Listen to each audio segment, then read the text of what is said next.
Hello అండి. ఈరోజు morning అయితే మడత చపాతీ చేస్తున్నాము. ఇలా రౌండ్ చపాతీ చేసి ఒక మడత అయితే వేసి కొంచెం ఆయిల్ రాసి మళ్ళీ రెండోసారి పైన ఆయిల్ రాసేసి రౌండ్గా చపాతీ టైప్ అయితే చేసుకోవాలి. ఇంకా పెనం మీద వేసినప్పుడు మంచిగా పొంగుతూ బాగుంటుందండి. ఎలా అంటే ఇది పరోటా టైప్ లాగా అయితే ఉంటుంది. తినేటప్పుడు పొరలు పొరలుగా వస్తుంది.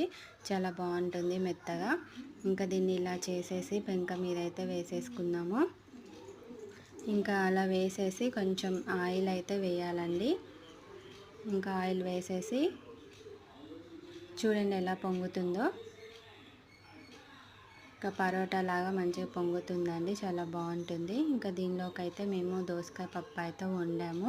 పప్పుతో తింటే ఇంకా చాలా బాగుంటుంది.